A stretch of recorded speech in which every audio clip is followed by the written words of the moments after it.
Sejumlah warga di Cimareme lebih memilih ke bazar pakaian murah di kawasan Parahyangan Evo Business Park, Kabupaten Bandung Barat. Berbagai produk seperti pakaian, baju muslim, sepatu hingga produk keperluan lebaran dijual di bazar ini. Produk-produk ini didatangkan dari para pengusaha UMKM yang ada di wilayah Bandung Raya, khususnya di Kabupaten Bandung Barat.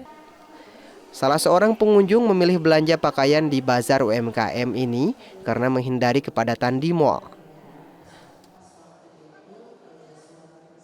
Kalau di mall pasti penuh, macet, banyak pusing lah kalau di mall banyak orang pastinya.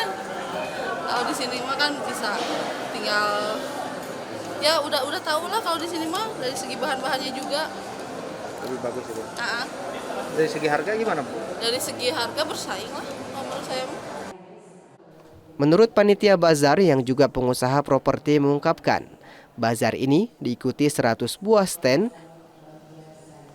yang menjual berbagai produk kebutuhan lebaran.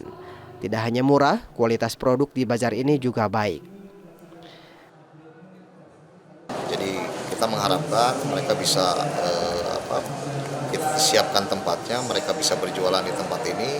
Kita yang menyiapkan ini tanpa dipungut biaya apapun. Kita siapkan secara gratis buat mereka untuk berjualan di sini sebagai kontribusi yang tadi saya sampaikan, kontribusi nyata Parahyangan Evo Business Park ini memberikan kontribusi nyata buat masyarakat. Selain bazar murah, panitia juga memberikan bantuan ratusan kilo beras kepada warga sekitar kawasan Evo Business Park. Kegiatan ini diharapkan bisa membantu warga untuk kebutuhan lebaran. Tim Liputan Kompas TV, Bandung, Jawa Barat.